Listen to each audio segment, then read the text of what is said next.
Hey folks, this is Abel James, and thanks so much for joining us on the show. What do you think of censorship? It's a bizarre and uncomfortable feeling when some unelected, self-appointed, anonymous party behind the curtain decides what you're not allowed to say or learn. We live in a world where little people like us are legally responsible for every word we put online. But when our overlords in big tech censor potentially life-saving information, should they be held to the same standard? And who exactly decides what's true and what's not? After I was censored and shadowbanned by multiple platforms during the pandemic, a wise friend reminded me that the closer you are to the truth, the more likely you are to be censored. When incentives are upside down, big tech and the government don't censor lies, they censor the truth and attack the reputation and livelihoods of those who dare speak it. So if we're responsible for every word we say online, big tech should be held legally accountable for every word they've ever censored, especially when it's clear that they have been intentionally suppressing honest conversations and critical, true, and timely information that could save lives. The downfalls of our current system are becoming obvious to even those with the most stubborn case of Stockholm Syndrome. So who will hold the big tech censors, medical tyrants, half-alive politicians, and pot-bellied, turtle-necked billionaires accountable? And how can we take back responsibility for our own health, well-being, and survival? The truth is that it's on us to build parallel systems as the current medical industrial complex based on profit, exploitation, and upside-down incentives falls apart. There are many reasons to be optimistic for the future. Our guest this week is a visionary building solutions to help reclaim our digital lives from the grip of big tech, prioritizing sovereignty, privacy, and freedom for individuals. Today, we're here with Govinda Tidball, a former United Nations senior advisor with the World Food Program and now director of the Ministry of Health in America, an organization committed to reestablishing individual health sovereignty. In this episode, you'll discover why America's medical system is an underperforming outlier with poor outcomes and low life expectancy despite astronomical costs. The promise of Web5 technology, which incorporates decentralization and privacy to combat top-down control, censorship, and weaponized algorithms. How to incentivize actual health rather than the current system of running bodies through the medical system for profit. Simple steps to plan ahead for economic and environmental disasters, how to take back responsibility for our own health and well-being instead of blindly following authority figures, and much more. Let's go hang out with Govinda. Welcome back, folks. I'm honored to be here today with Govinda Tidball, a former United Nations senior advisor with the World Food Program and the current director of the Ministry of Health in America, which is committed to reestablishing individual health sovereignty and the art of healing over the business of medicine. Govinda served as a team member of the Disrupt Hunger Global Challenge in Germany, and he co-founded Sri Lanka's National Emergency Medical Service and call center, and has been involved in global counter-human trafficking efforts for over 15 years. A man of many talents, Govinda is also a former world-class athlete, television host, radio personality, public speaker, and was even involved in the fashion industry for a time. Welcome to the show, Govinda. Hey, Abel, nice to be here with you, and greetings to everybody that's listening to this out there. It's great to be here. So your career trajectory has been fascinating. How in the world did you get to where you are now? You know, it's not been intentional. I think it's not like you start on this track and you say, "Oh, I think I'm just going to bounce from this one to this." But part of my journey was just because my parents were international. They met in Nebraska. My mom was from Sri Lanka originally. My dad was Cornhusker. But they kept both worlds. And so because we went between different countries, different parts of the world, you end up getting involved in different activities, exposed to different systems, different ways of doing things. And then along the way, certain life trajectories and life happened. Actually, even some of my work in emergency management was a result of I was on the way to Sri Lanka when the tsunami happened in 2004. So I ended up getting thrown into response work, not intentionally, but just as a volunteer. And subsequently, you can't walk away from that. And then I started being asked to do that professionally. So A little bit of it was life happening, and the process of life happening, being flexible and responsive, and going with the journey of what this life is. I've heard you say in some interviews I've watched with you that you've done previously that when these systems fall apart or in the face of this tragedy, people aren't prepared or they don't really understand what they're going to be facing and what that looks like. What words could you offer based upon your experience to people out there who might not have that sort of background? Yeah, well, sometimes the things that people think will be important are not, and sometimes the things that people don't think will be important really are. For example, if you don't have water for 3 days, you're going to have some issues. If you don't have food for 2 weeks, you're going to have some issues. If you so Communications is extremely important. Your ability to let people know where you are and to communicate is high priority. That's why most time when military go into a particular area, the first thing they do is take out the communications of the other side and set up their own communications, right? Well, that's important for families. That's important for people to be able to say, where are you? And is everything okay? And what do you need? And so simple things. I think one of the issues that people face is the fact that they haven't really thought through things. And so they don't have a plan. And because they don't have a plan and they don't have anything that they can do, then when everything falls apart, they they're blank, and then they go from being blank to panic, and then when they go from being blank to panic to then they make dumb decisions. They make decisions that they wish they wouldn't have made later on. So a lot of times this can just be resolved by some simple steps. Having some friends and neighbors and having just a little bit of a plan, like, if there was a disruption, where would your kids go if they couldn't communicate? Do they go to Uncle Joe's house, or do they go to this park and meet you there? I mean, what are the kind of things? They're not overly complicated, but they're just things that people can do, and it gives them a buffer. It gives them a window of time uh, where where they're not in a vulnerable position as much as they would be if they didn't have a plan. And then you just have to practice it a little bit. Just do them. That's why so many, whether you've done sports or whether you've been in any kind of service or anything like that, they do drills, right? Why do you do drills? Because I was a lifeguard a long time ago. I mean, you do in-service drills. Why? So then when you actually have an incident, nobody freaks out. They just do what they did when they drilled. So um, these are simple things, but in most situations, there's just windows of time. So 72 hours, couple of weeks, you can just plan out for those kind of windows of time. And if you can make it through that disruption period, on the other side of it, you're probably going to be fine in 90% of the situations, unless it's catastrophic, like what happened up with the tornadoes recently, in the north. In that kind of a situation, now it's a different kind of a scenario. It's a different kind of response, in which case, then people need to come together, communities need to make certain decisions. So the first thing is to be a little bit aware. Don't do anything out of fear-based consciousness, but to, you know, have good friends, have good allies, make good decisions, make good choices, come together, be part of the answer, bring what you have to the table, and we can get through a lot together.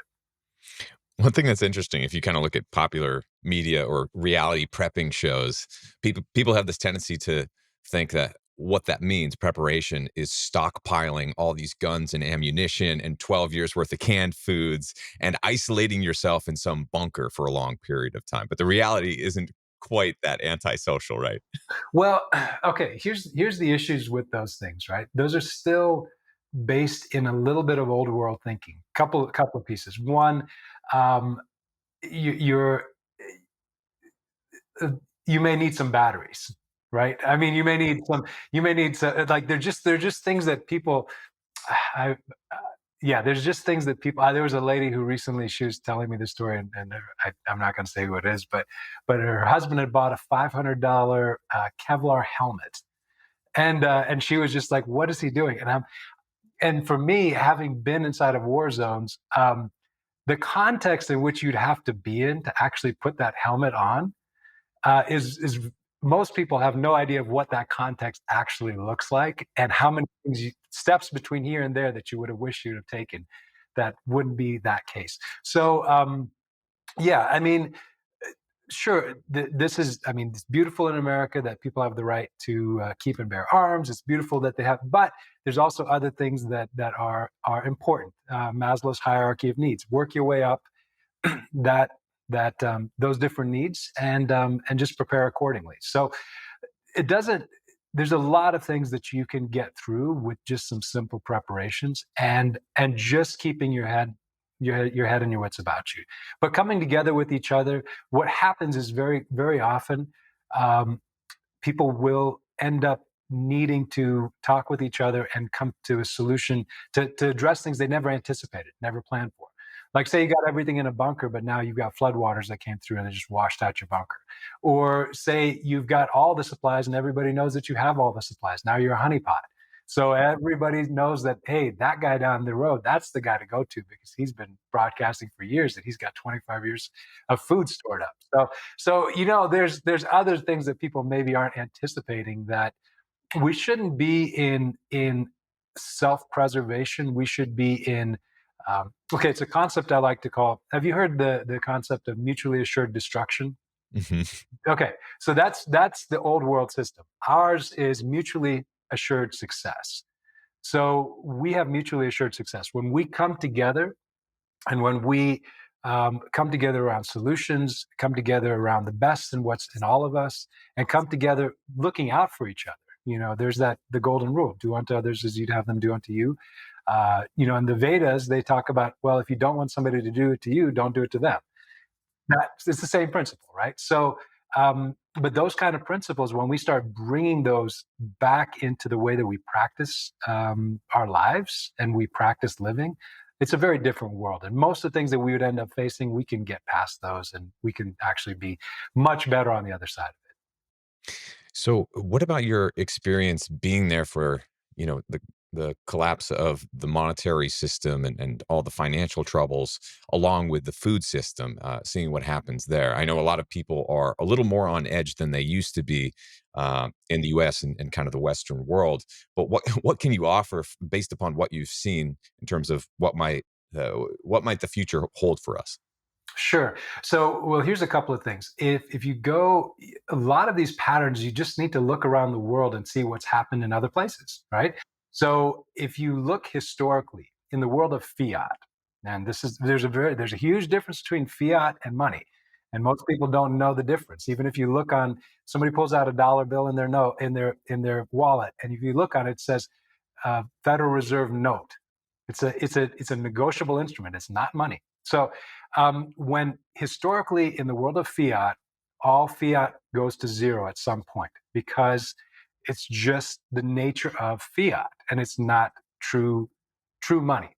Um, so true money has very different principles, and you can't just create it out of nowhere. So what we're seeing now is a collapse of fiat. We're not seeing a collapse of the sun. The sun is still shining. We still see plants growing. We still see. So what we're seeing is we're seeing systems come to an end because of their life cycle and their lifespan.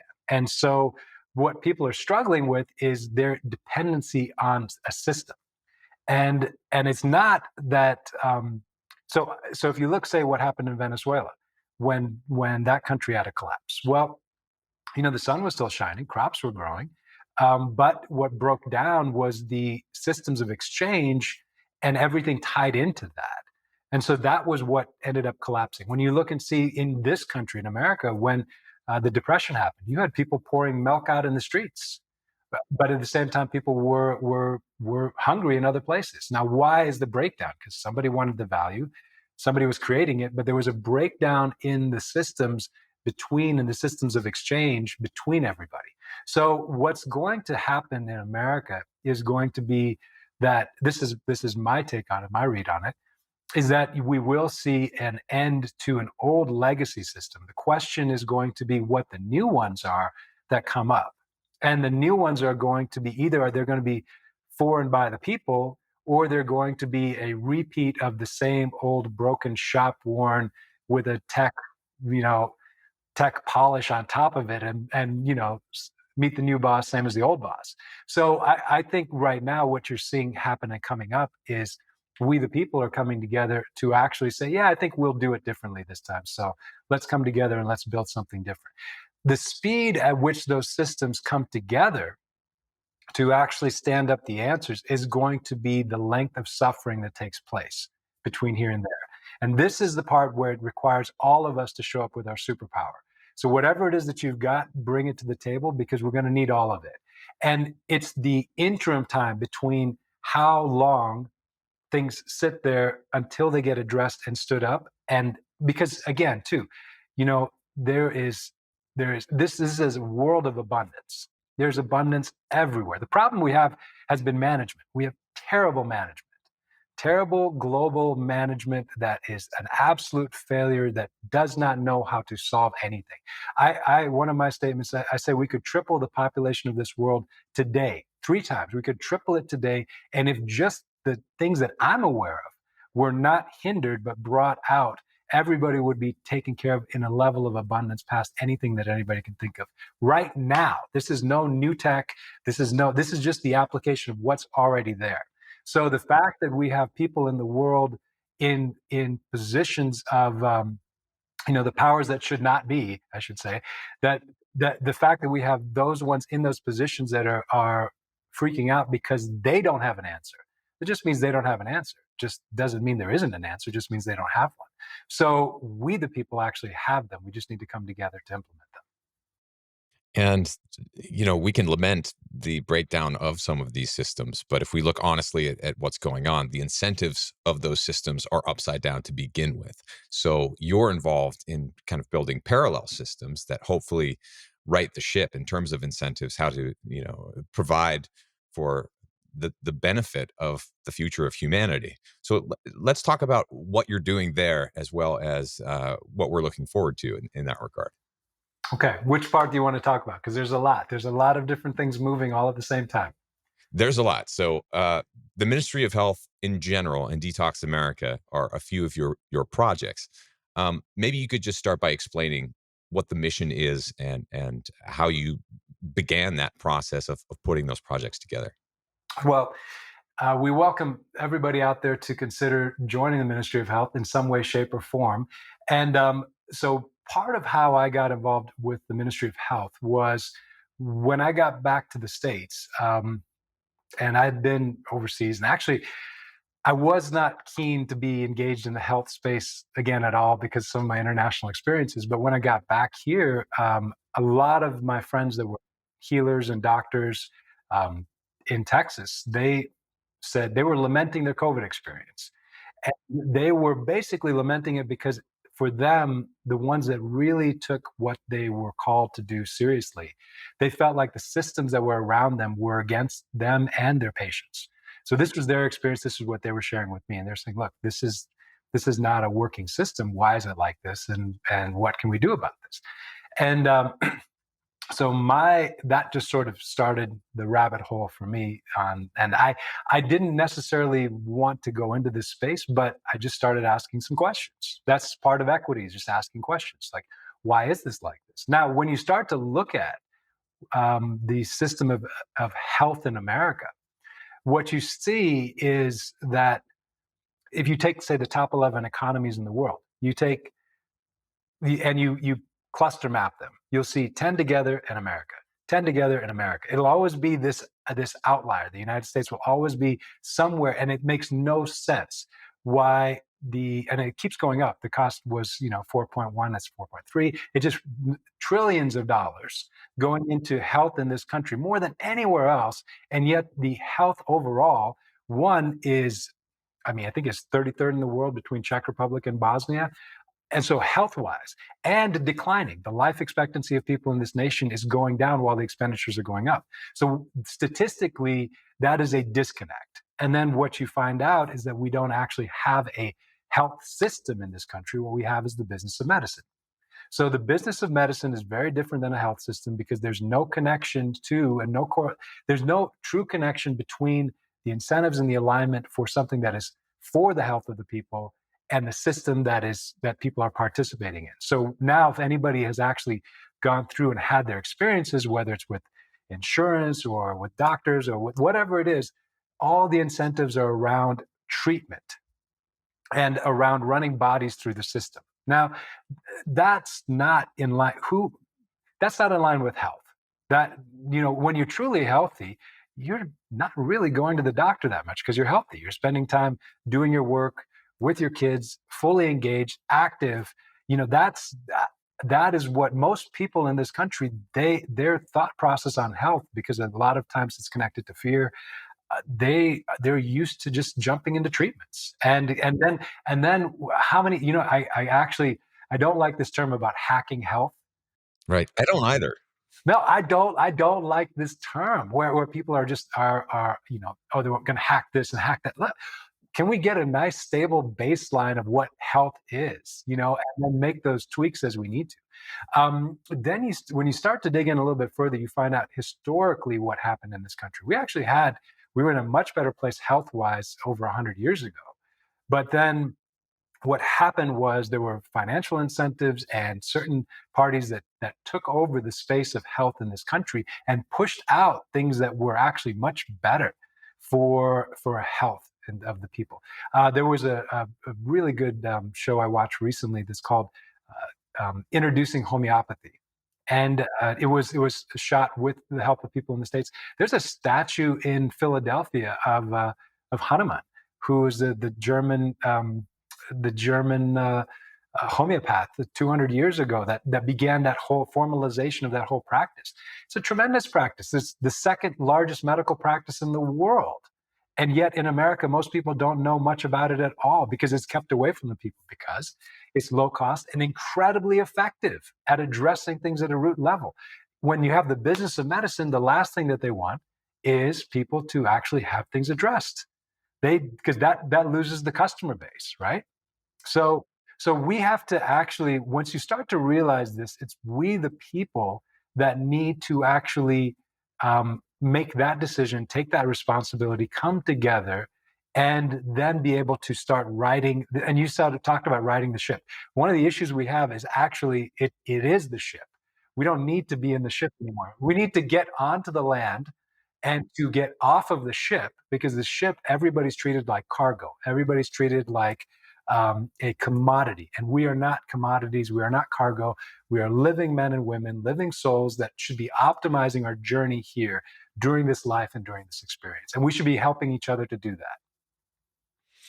And how does that relate to taking responsibility for our own health? Because we're kind of conditioned to bow to authority figures, just do whatever they say, which in some cases could be helpful, especially if you're being optimistic.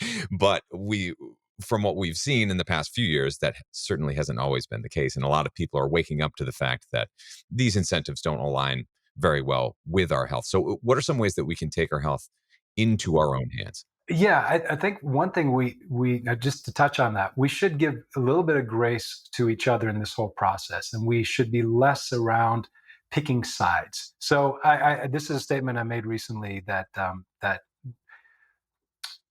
every mother and father that vaccinated their children because they love their children and they want the best for their children. Every mother and father that did not vaccinate their children did it because they love their children and they want what's best for their children, right? Every parent that makes a decision one way or the other is doing it because of the love that they have for their child and the very best that they want for their children, right? But they are making decisions based on information. They're making decisions and choices based on a worldview, so we have to give some grace to people of where they're coming from. One thing that I've seen in a lot of the travels that I've done around the world has been that most people, we're actually very, very much the same. All over the world, they're very similar hopes and dreams, aspirations, things that we desire for our families, for our kids, for the future. We're very similar. And so this weaponization and this picking sides does not serve anybody. We have to realize that we're actually, for humanity, the bulk of us are coming from the same place. And so but we do have to also realize and take responsibility, because ultimately we're the ones that live with the repercussions of the decisions and the choices that we make. So, you can live hard and fast on your body, but then you're still in that body for the rest of your journey. So, you are responsible whether you want to be or not, because you're going to have to deal with the consequences and the repercussions of that. So some of this is just growing up. Some of this is just our maturing, and not putting it on somebody else, but saying, okay, what can I do? How can I actually positively engage in this? Then there's simple things that we can do. There are simple ways that we can engage, and this is the simple things that don't really cost much, or just take engagement, take a little bit of time, that actually make a difference. I mean, like simple practices like grounding, like just get your feet on the earth. I know that's tough sometimes for people that live in city centers, but when you touch the earth, because you're an earthling, and your body is dirt. When you actually do that, you discharge a lot of electrons, your blood flow will be much better. These are simple things. We just need to sort of do them and make them part of our practice. Start having a practice that is conducive for health. There's a lot. I mean, it's, and this is part two, where every individual is different. This is why we have to leave space for what works for each individual. Some people respond really well to a certain protocol, a certain approach, and other people require something different. This is why it's so foolish for people to try to make global decisions around something like health, that affects the individual and the individual's choices. And so that's actually quite foolish for people to try to do that, to mandate that. And incidentally, a mandate is not a law. It is a very different thing, and people need to start learning the law a bit better as well as they're going forward, because there's a lot of things that people thought were required that were really voluntary, but they chose to go a certain path, and they're having repercussions from that as well. What about belief systems?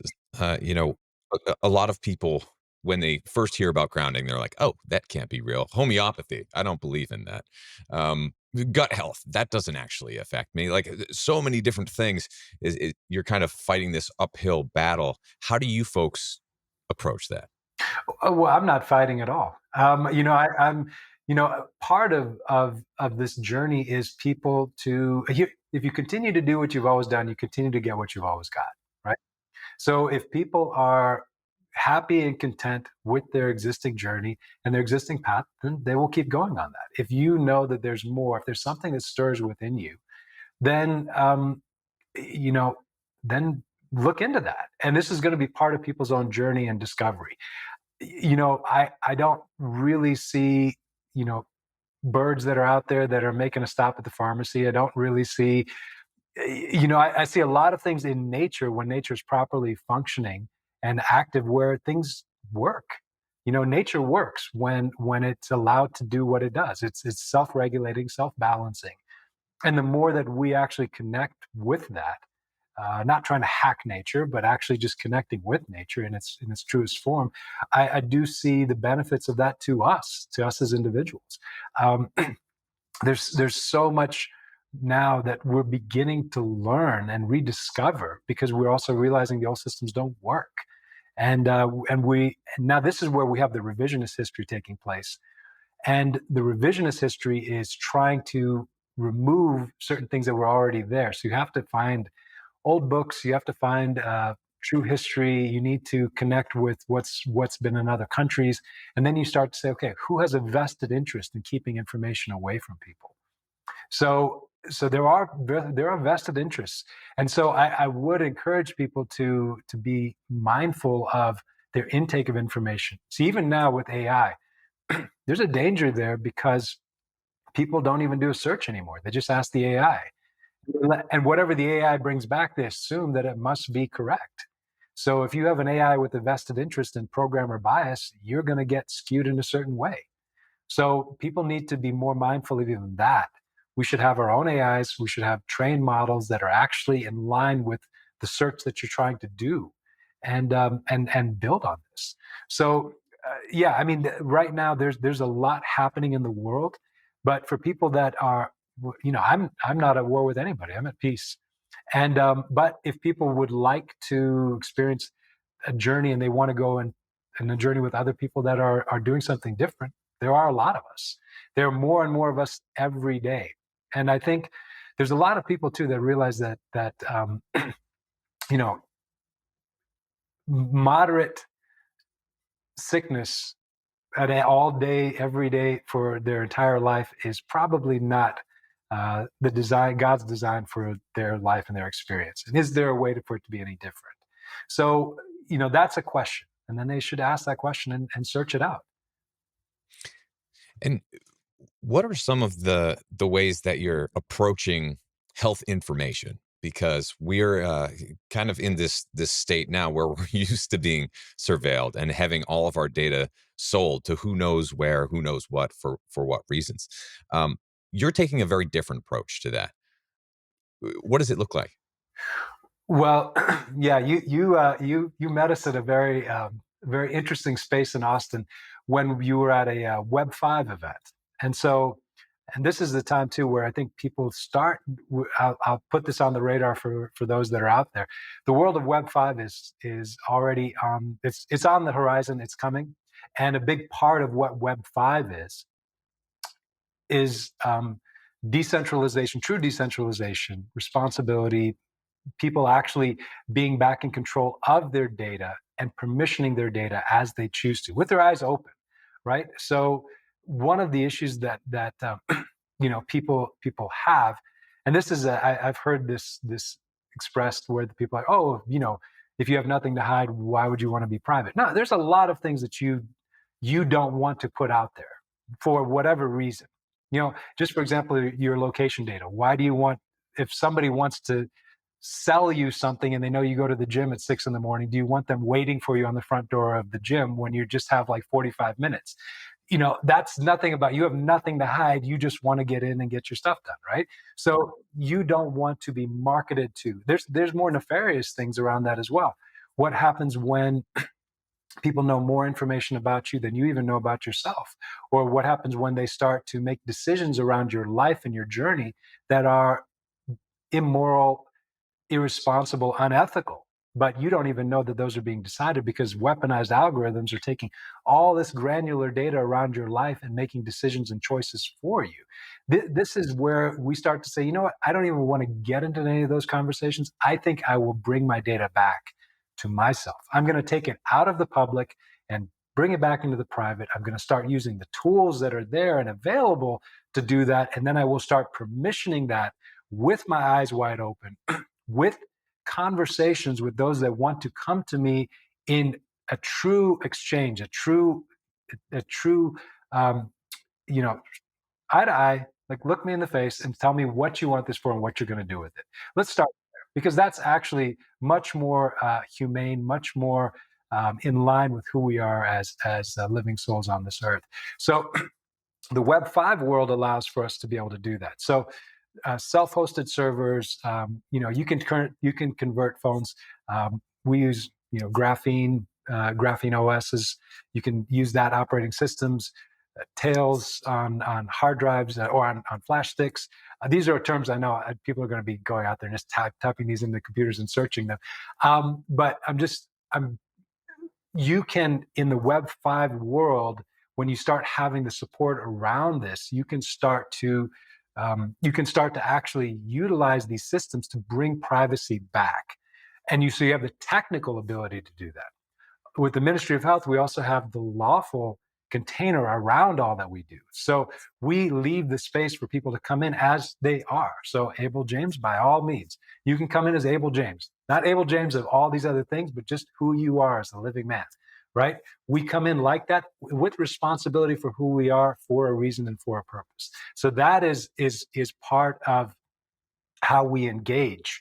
And so there's the lawful side, there's the technical side, and then these tools will actually be supportive. So you would have seen something at the event where I a little bit of tongue in cheek, where I just said, okay, you want to see $1 trillion change in the world, and it was just that one part where I showed you how, and I showed everybody the permissioning of medical records from the member side, from the user side, from humanity side, where we say, here you go, do you want this? I will share it with you. Oh, I want it back. I'm taking it back, and removing that permissioning off of. That's something that is back in the power of all of our hands. Now, what does that do for all of these companies that are out there building their software as a service platforms and anticipating all the use of this data and interoperability and digital tech and everything else? It ends those systems. Now, but they never did those in good faith. And the assumption was that just because it's out there, they're going to scoop it all up and take it. Wait a second. This is not yours. It never was yours, you know? So this is where we need to start having these conversations. This is why responsibility is important. When you take responsibility, you start to also move in your power. You're nobody's victim.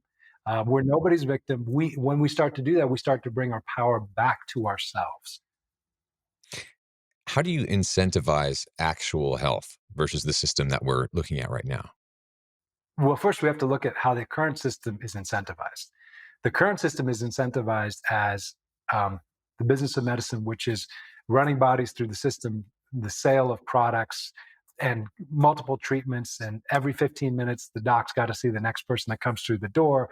And all of that then needs this gargantuan amount of record keeping so that everybody avoids malpractice. So that is actually completely, my question originally would have been, how would they create a system like that a sane Yeah, human would want to participate in right. over 100 years and get to the end of it where they're so stressed out just trying to not get sick and not end up in that system in the first place? So that would have been the better question 100 years ago. But we now see how they did that. The incentives for a system of health starts with us. I like being healthy. You like being healthy. I'm sure your listeners and your audiences like to be healthy. So what are the kind of things that we can actually bring? See, when we remove the profit incentive off of this, and we actually start to say, let's have a revisit of the conversation. What we've got people that need help, and we have people and that have the skills and the ability to help them. They've got that. And there are things that are out there. Sacred gifts that are out there. There are assistances that are out there that can actually help. All we need to do is be able to connect those two and make sure that everything is done in a way that it can be sustainable, it can grow, and it can build. But we can, because there's such a gap between the existing system, between what people get for what goes in, that most people would be blown away by how much is actually released by them actually getting healthy and getting the support and getting the help that they need. Now, this happens in phases. So this is because we're looking at, this is a huge, gargantuan, colossal problem that we're, this won't be for everybody. There'll be a lot of people that are that want to go forward with their Stockholm syndrome. They've gotten used to that, right? So they don't want to separate from because of fear. But at the same time, there are those that say, you know what, I think it can be different. I think it can be better. And I'm going to look into it at the same time. I'm going to explore it. And so you do that well with your podcast. You bring things up and out that people may not have considered before. And this is a chance for them to explore and look into other information. But when we start to actually bring that together and we remove the extractive, predatory, vested interests, and let's start to get it around what's really going to help the people. What can that be? What can that look like? Because you know why? There are things that are out there that probably are solutions that are, one, don't cost anything, or two, are very, very low cost, but people just need to connect with them. And sometimes what happens is how many people have chased around for a specialist and they go through and they spend weeks waiting for an appointment and they finally go in and they run a bunch of tests. And after they've done all of that, but they get nothing that actually helps them. And so they've gone through that entire process. But at the end of it, it's just a bunch of tests, a bunch of screens, but there's nothing that actually helps them or is aligned to help. I see a lot of the people that are in those spaces and their hands are tied too, because they've not been trained for healing. They've not been trained to do things that are actually healing. They have a difficult time to be able to even go forward with that. Because if they break from procedure, then they get in trouble, right? So, and that's their issues, that they can do very bad things to people, but if they follow procedure, that's how they keep themselves out of it. This is what we've seen but yet the health outcomes are dismal. And if you look at the stats, that's what we see. So we actually need the incentive around health, and the incentive to stay healthy, to keep healthy, to do those things for yourself, and also for the healers that are there. Once the connection is made between what it is to be healthy. Imagine if you're a healer and you are able to actually take care of people, and they're all healthy. Well, you have a whole lot more time on your hands, and they've got the space to be able to actually up their skill set. Their goal and their incentive is for the healing of the people, not for a lot of treatments. But we have to change the system itself for that to work. So those are the kind of things that those slot into different phases of a national rollout. So we're just in the first phase. The first phase is protect, connect, and perfect. So we are in that phase right now, and others that are like yourself, they're connecting to this work, and we're all coming together because it's us. It's we the people that solve this for ourselves. When the business of medicine has a huge vested interest in the old system, we won't see an answer from them. So we have to do it ourselves.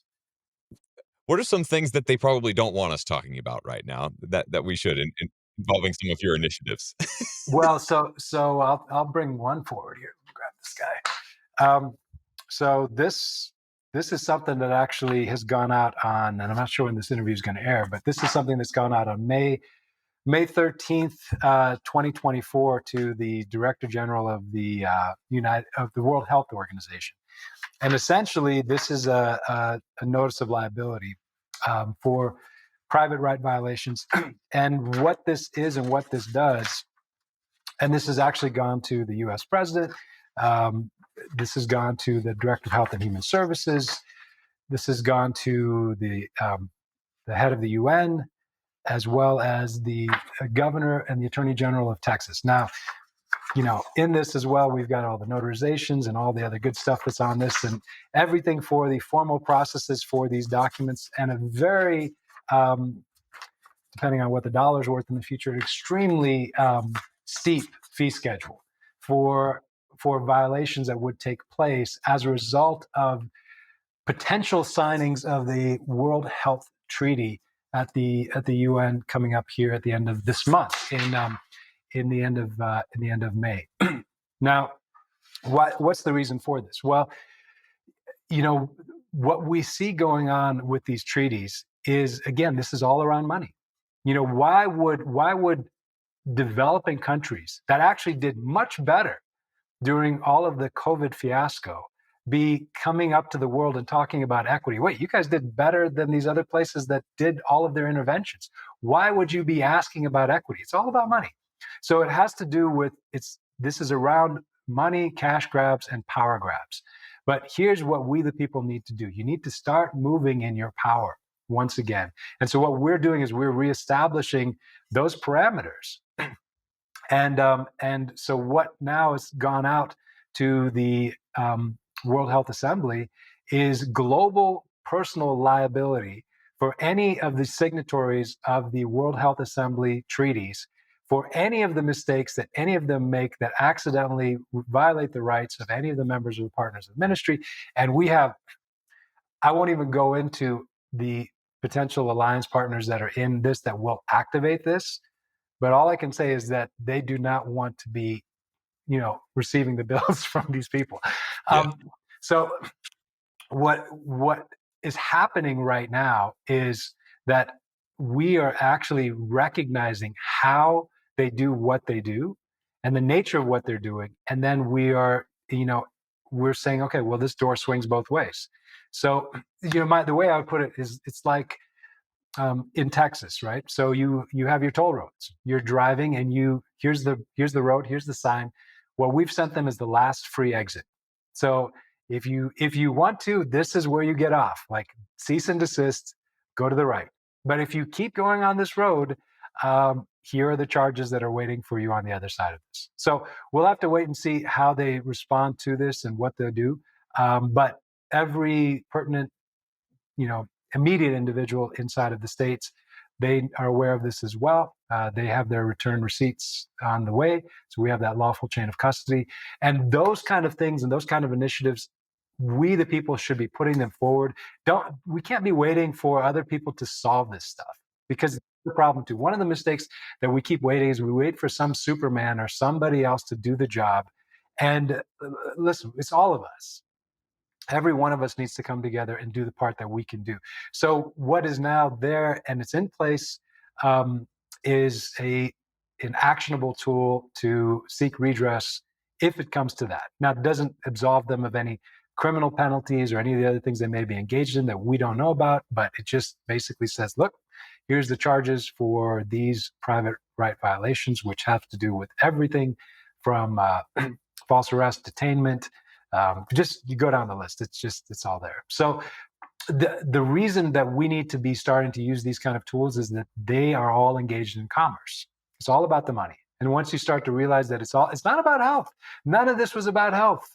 When we see what happened with COVID, when hospitals and these systems were incentivized with some 7 different payout points for everything from a diagnosis coming through the door to all the way through to the ventilators, through on the death certificate.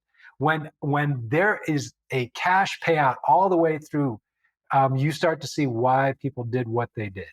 Now, there's no justification for it whatsoever, but you start to see where the incentives came from in that world and in that system to do what they did. And this is where, we need functional justice systems in this country, because in a functional justice system, do no harm, cause no loss. When harm has been done and loss has been caused, there should be redress. And this is the reason why they run the system the way that they do, is so that there isn't redress, and that there isn't, and so that they can do the kind of things that they did. And at the end of it, people are looking at each other saying, who's responsible? They're like, oh, nobody's responsible. Well, that's not a functional justice system. That is hiding behind corporations, and corporations are a dead thing. So they hide behind dead things while they're destroying the lives of living souls. So this is why, again, back to responsibility. People need to start to get what's going on and why it's going on, so that they can actually get back some control and a path for their own journey here. And this becomes one of the challenges that people have, because they're not used to this. Most people just want to go along to get along. They don't have a lot of extra bandwidth. And because the world is, in their own world, spinning so fast, they're like, okay, what do I need to do? Just show me what I need to do. Give me that decision. It's like, well, you need to know how you got here first. We got here because we gave our power away. We chose to go for convenience, and we didn't read the 6-point font. And because of that, we ended up getting into these positions and these situations. And now we need to exit out of them in honor, not in dishonor. You don't go kicking the furniture over on the way out the door because you don't like the way things are. We need to exit in honor and in integrity. So, how does the monetary system relate to all of this? Or how can we prepare for the future such that it supports our health instead of takes away from it? Because right now, it seems like there are a lot of systems that are upside down. And it's on us to start building and working together to create these parallel systems that hopefully treat humanity a bit more appropriately, such that we can. I know that you're an optimist and you believe in a world of abundance. And there are a lot of technologies that are here or have been around for a long, long time that really aren't widely distributed yet. So, how does the fiat system kind of corrupt the world that we're living in right now? And what do we have to look forward to in that regard? Well, the fiat system requires our participation to make it work, right? So if I was to take a $100 bill and we were to put it on the table, we walk away for a year, we come back, we both agree that value has gone from that $100 bill between the year that we went away, right? So, and it's because it's the system by design is designed to take value away. So when you and most people don't know where that value went. So this is the nature of fiat in general, and the reason why they force it upon the population, because it gives decision makers in the legacy systems the ability to create value that doesn't exist and to extract value that's not theirs to extract. So when we, the people, actually start participating lawfully in other means of value exchange, whether it's our labor, whether it's our time, whether it's our energy, whether it's whatever it may be, however we choose to bring that together, when we start doing that and we stop using those systems, that's when things change dramatically in mass. So it's because we participate in those systems, that's what makes them work. Facebook would go to zero in a week if people didn't use it. It's based purely on attention. So the attention economy is a very real thing. The entire world, how many times have you gone onto any of these platforms and everybody's got a clickbait picture, which, oh, I can't believe such and such just did this. So it's like, what did they do? Let me click. And it's like, well, so it's the attention economy. And but that attention economy is what makes all of these things work. When we remove our attention, when we remove our consent, when we start to actually then start saying, okay, look, let's start using and participating in systems that are true to the ethos, true to the values that they bring forward. So when we start doing that, then what happens is the good wins out over the bad. We don't have to fight the bad. We just need to use the good. I mean, Buckminster Fuller, he said, don't war against the old system. He said, just build something better and bring that forward. That is and that is what the legacy system is the most afraid of, is that we the people will bring out solutions that are better, because they don't have an answer. They really don't have an answer for something better, because they can't find a world that they can exist without extraction. Whereas we can find plenty of worlds that we all exist where there's abundance, and because there's a lot to work with. So this is why I'm incredibly optimistic, because I see so many possibilities of how this can happen. And even if it's not, it doesn't have to be us. It can be so many different people out there, because it will come forward. It will happen. I mean, you want to cheer for the people like you and I, because we're probably a nicer version of what could come forward than some of the other options out there. So, but we'll be nicer to deal with. But I think the legacy system is in trouble because it has no answers outside of extraction, and it's collapsing under its own weight. So, when we start to look at value and value exchange, there's going to be a lot of snake oil salesmen, and there's going to be a lot of things that will have to flush themselves out. But things that are built with integrity and in truth and in honesty, and those things that come up well, those will be here for hundreds of years, and we will have a system that will be passed down to the next generations that they can live with. One of the ways this is a principle that kind of comes from my dad's side of the family. It's called the candy bar test, right? So you take two kids, you give one the knife, you give the other one the candy bar. You say, okay, you cut and you pick. One cuts, the other one picks. And when you do that, the old world, the way they did it was they cut and then they picked as well. But when in the new world, when one child cuts and the other one picks, you get the most evenly divided candy bars that you can ever imagine, because they know that the one picking, he's going to get the one cutting, he's going to get left with whichever one is even minutely smaller. So we should be willing to live with the systems that we create for others. And that is going to be a hallmark of the new world, is that you will be willing to live with and under and utilize those systems that others are also engaged with. Because many times what you find out with the legacy system, they don't want to live in the world they make for somebody else. They don't want to eat genetically modified foods. They don't want to live with horrible insurance plans. They don't want to go through those forms of care that they dish out for everybody else. And yet, do as I say, not as I do, right? In the world that we go forward, and we should be willing to live with what we create and for each other, and what we should love the systems that we build for each other.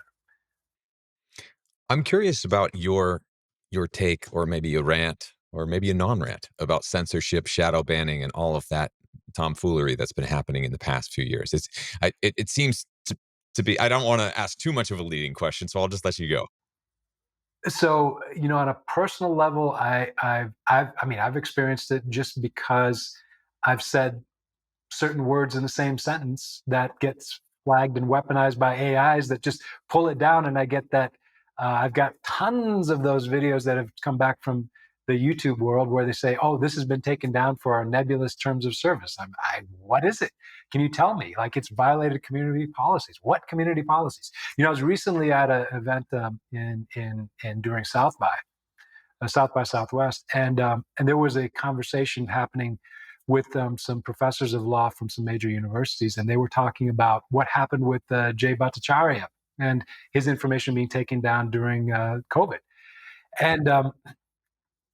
And my question, this is I put this forward as a just a thought.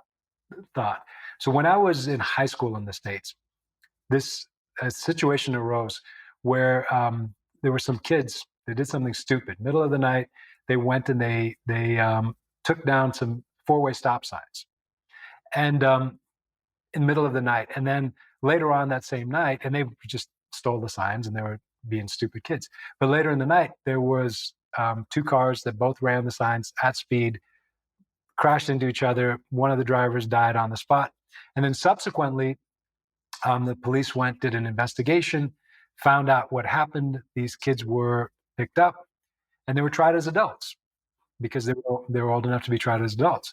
And this is just from recollection. Now, in that world, these kids were tried as adults for removing what would have been life-saving information, and they went to jail. Now, where we are right now in the world of what has happened and what we are beginning to know about this last few years of what has taken place, why are we talking about free speech and not manslaughter charges? I'm asking, either those kids were wrongfully sent to jail, or we need to have a very different conversation in this country and around the world about those that knowingly removed life-saving information. I would like to ask for a global review of everything that's been taken down, of every piece of information that's been removed, and every person that authorized that. And I would like to have a very different trial and a very different conversation around free speech. Because here's the thing. Here's what I say. You should be able to say whatever you want, but you're responsible for what you say. That's fair. Like, say what you want and own what you say. So let's have that as a global policy. And if somebody's off on a rant, let them be off on a rant. Let them own that rant.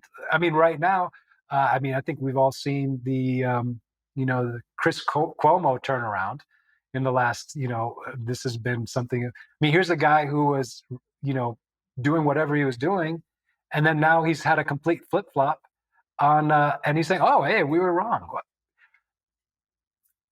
Yeah, his brother was governor. I'm just looking at this stuff. I'm just asking a question, like, when, and at what point in the decision-making process, and at what point when people were making all kinds of decisions and choices. So now, do we want to have another go around with those same people that are trying to come back into the good graces of everybody else because they see the way that everything is falling out?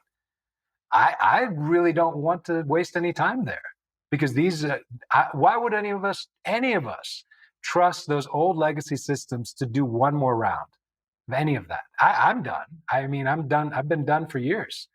But so the issue around the censorship as such, I think in the long term, the big tech companies are actually shooting themselves in the foot, because what's happening is the people are moving to places that, nobody thought Telegram would be used the way that it's being used. Right. But look at how people are finding makeshift workarounds to find something that can work to give them some level of functionality. It doesn't work and Telegram to use. I mean, how far do you have to scroll up to find something? It's a But mess. Yeah. it's a mess, but people are saying we want to be able to speak to each other and communicate with each other and share information with each other, and we will use whatever we can.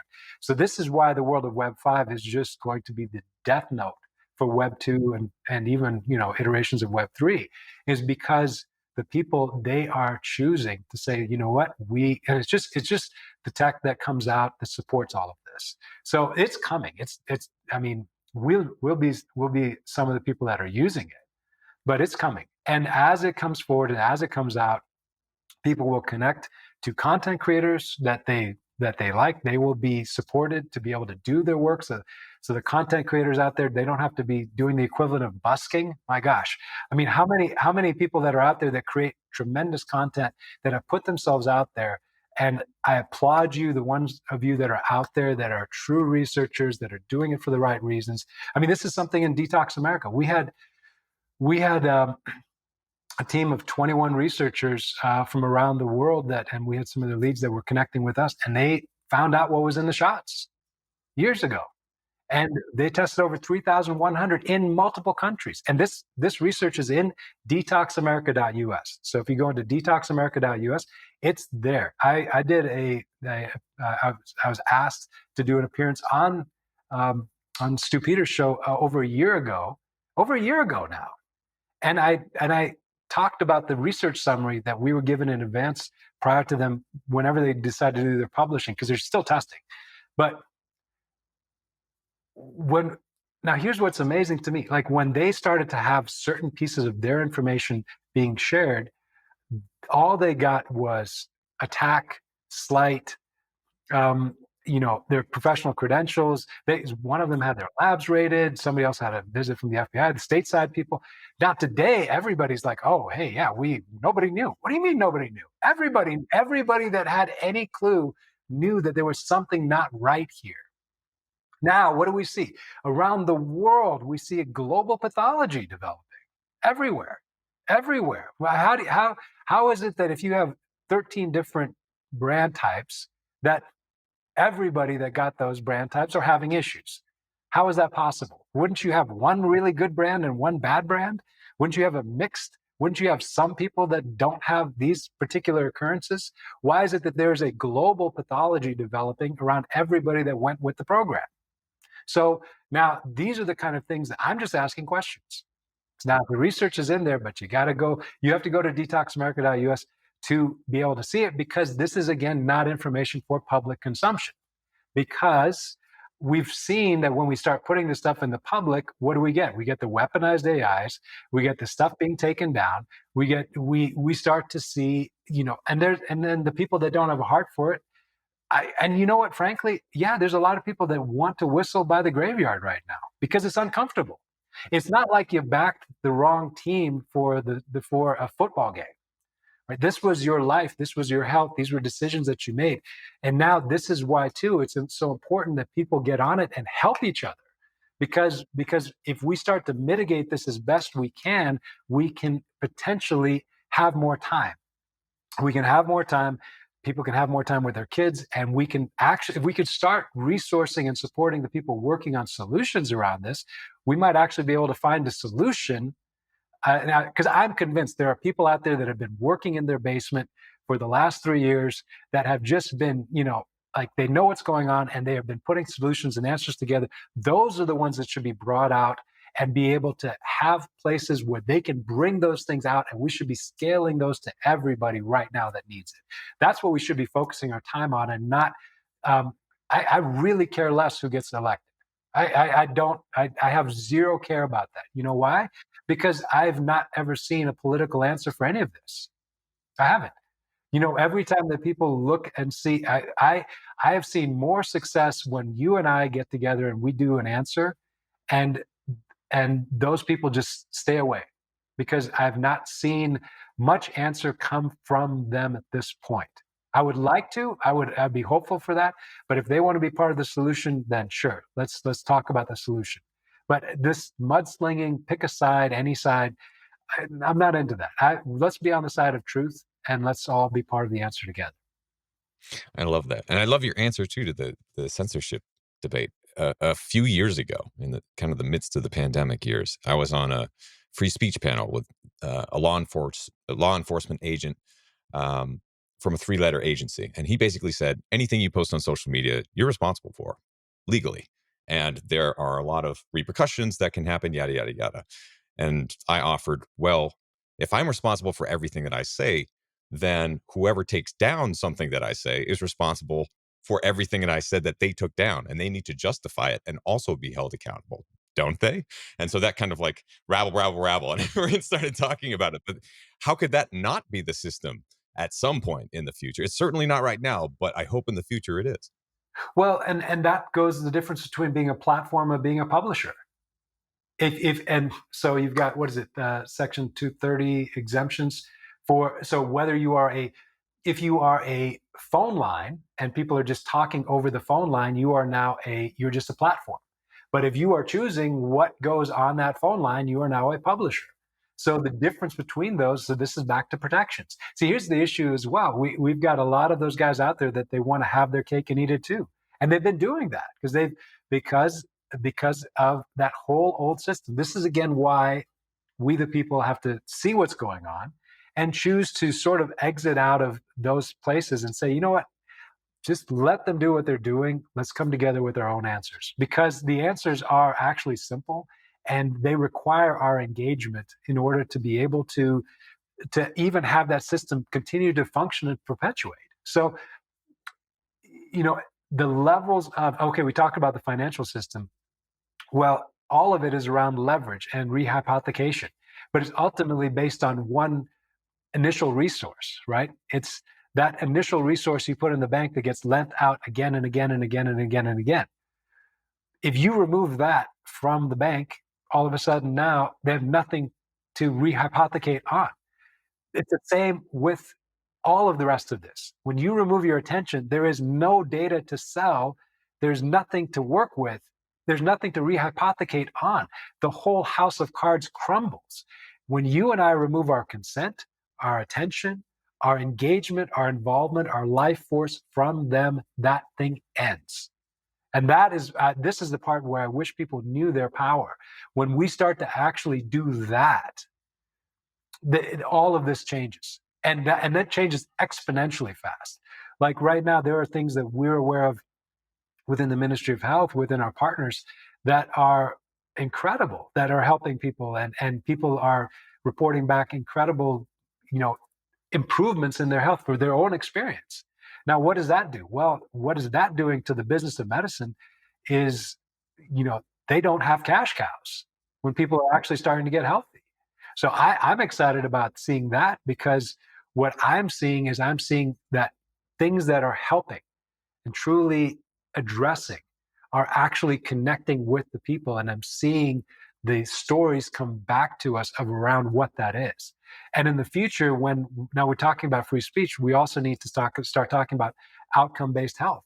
Well, when we actually start having outcome-based health and actually people being able to see what's working, truly working, not pumped up, pay to play, you know, in those worlds where they rank themselves. No, I really want to know what worked, what truly worked, not where there's a vested interest in the outcome, but actually, like, I want to know as a dad, as a father, as a friend, as a person that's, you know, in a community, as a coworker. I would like to know what works so that I can, in good faith, feel good about what somebody else is doing. I would like to know what that is.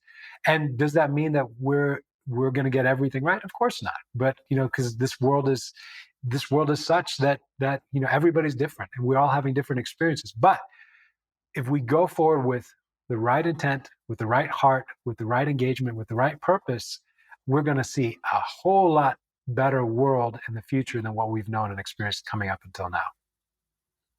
Beautifully said. Maybe just quickly, you could offer a bit to those who are hesitant to get off of social media, who are kind of just spending a lot of their time scrolling and don't want to. But what words would you offer them, saying that it's worth it, or maybe there's something better coming in the future? I would say do these things in increments, okay? Because here's the thing: we've been so heavily engaged in the old system. It's not like, I mean, some people maybe are graced with being able to unplug cold turkey. That's fine. If they can do that, great. But I would say do this progressionally, whether it's your health or whether it's social media or whether it's any of these things.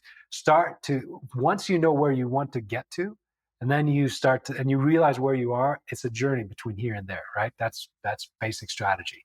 So one of the ways to bring in some discipline and say, okay, what do most people do? They with social media, they go into any uncomfortable situation.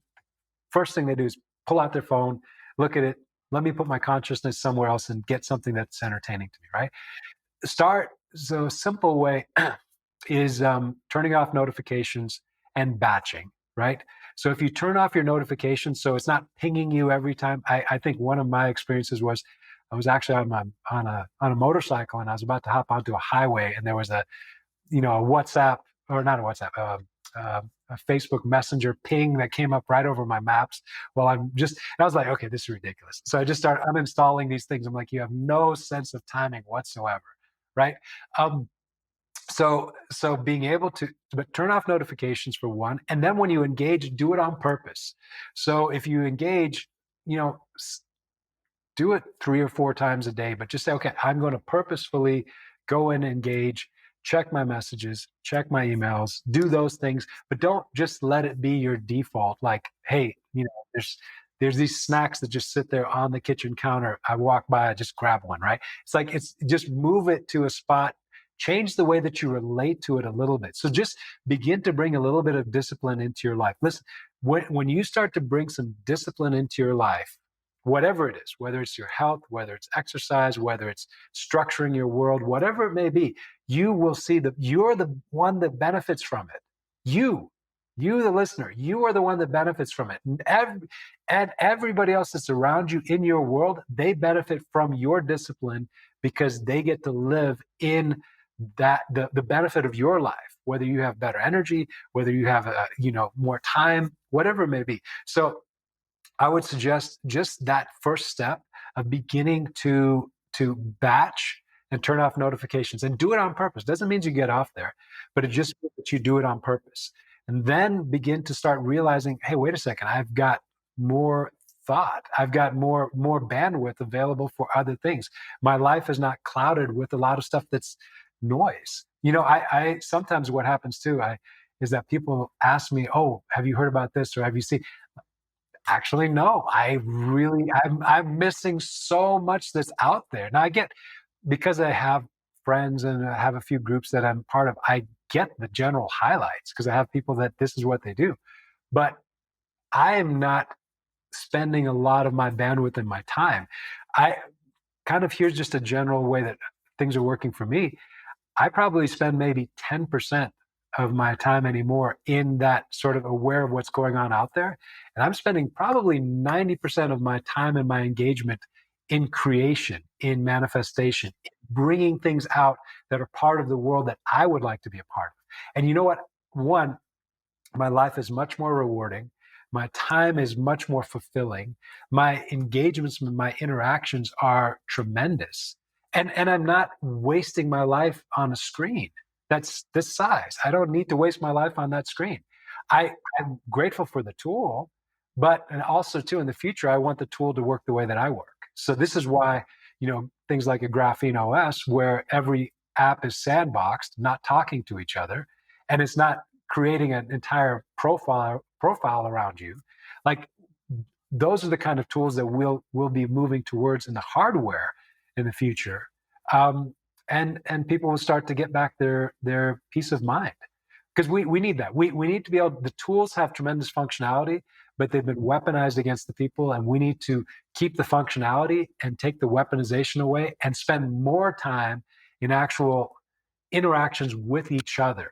and in face-to-face interactions, in time with each other. Relationships need to come back. Play needs to come back into our experience. Dreaming, creation, all that needs to come back into our experience. This is what I believe is on the horizon for those that are looking at the solutions and not the fear-based consciousness that they're trying desperately to get people to accept. Desperately is the right word for it too. It does feel like they're flailing about. They're afraid. Well, they're afraid because people are not. They're afraid because people are not. Because a fear-based consciousness is a low vibration consciousness. And in a fear-based consciousness, you make decisions and you make choices you wouldn't otherwise, right? When you are actually functioning at a higher state, at a higher frequency, at a higher vibration, at a state of peace, you're able to make good decisions and good choices. You're able to look at things objectively, pragmatically. There's everything that people are saying, oh, this is a problem. They're actually really not that tough problems. There's tremendous solutions.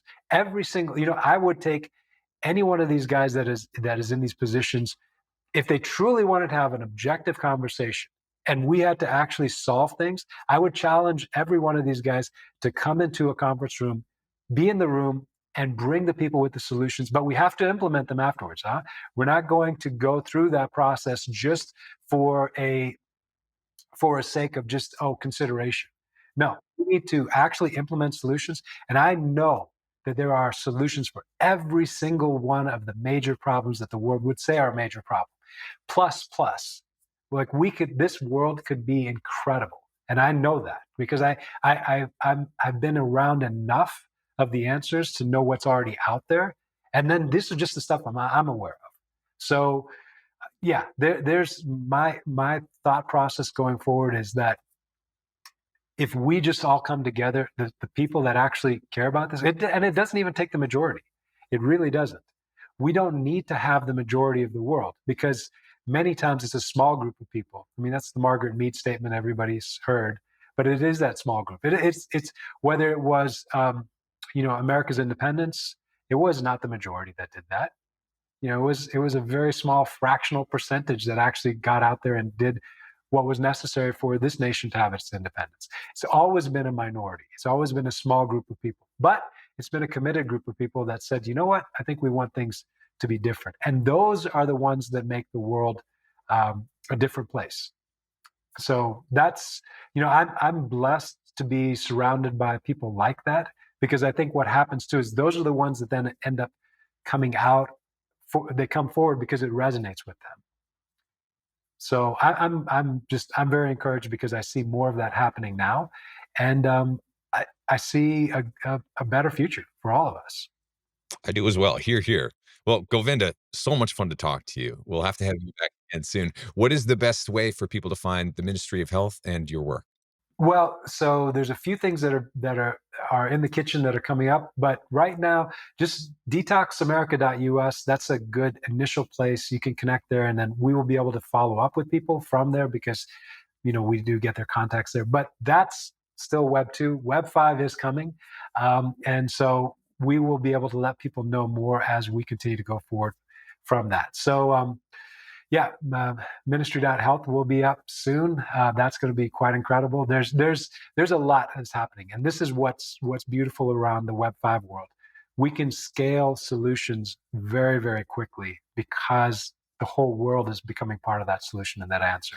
So stay close. I think Abel, you and I will keep in touch on all this stuff too. So it's going to be a lot of fun. Right on. Govinda, thanks so much for spending some time with us today. Hey, thank you for having me. Bless you, everyone.